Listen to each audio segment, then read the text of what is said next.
আমরা এখন আছি হচ্ছে বনপাড়া বাইপাস। এই ডান দিকে হচ্ছে সিরাজগঞ্জ, আর এদিকে সোজা হচ্ছে নাটোর। দেখি সামনে একটা ব্রেক দেওয়া লাগবে, ক্ষুধা লেগে গেছে, একটু নাস্তা করা দরকার।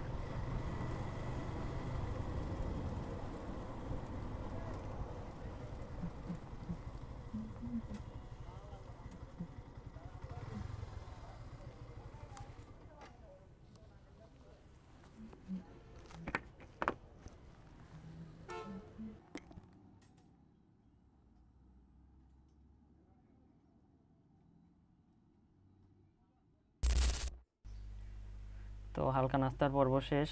এখন আমরা রওনা দিচ্ছি বনপাড়া বাইপাস থেকে সরাসরি নাটোর হয়ে বগুড়ার দিকে। তো চলুন যাওয়া যাক।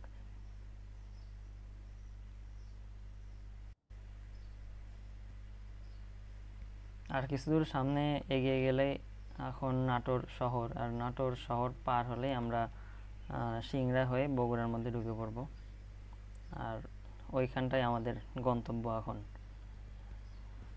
রাস্তাটা মোটামুটি ফাঁকা, এমনি এই রাস্তায় খুব বেশি চাপ থাকে না, আর এখন দুপুরবেলা তো সেই জন্য আর একটু বেশি ফাঁকা।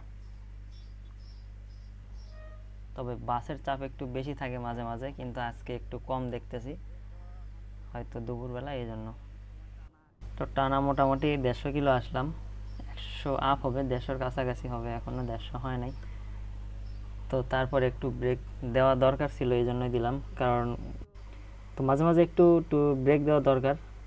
10-15 মিনিট ব্রেক দিলে এটা মোটরসাইকেলের জন্য ভালো, আর মোটরসাইকেল চালকের জন্য ভালো। তো সেই জন্য 150 কিলো বা 200 কিলো পর পর ব্রেক দেওয়া দরকার। তো যাই হোক, এই রাস্তাটা কিন্তু বেশ সুন্দর, আর একটু সামনে আগাই গেলে আমরা আরও একটু বেশি সৌন্দর্য উপভোগ করতে পারবো। এই তো মোটামুটি এখান থেকেই দেখা যাচ্ছে। ওই যে সামনে দেখেন, রাস্তার দুই পাশে কিন্তু আম গাছ, ওই জায়গাটা খুব সুন্দর লাগে দেখতে। রাস্তার ডান এবং বাম উভয় পাশে আম গাছ দিয়ে ভরা, আর মাঝখান দিয়ে সুন্দর একটা রাস্তা। মানে মাঝে মাঝে একটু রাজশাহীর মতো ফিল পাওয়া যায়, রাজশাহীর কোনো কোনো রাস্তায় এরকম দেখা যায়।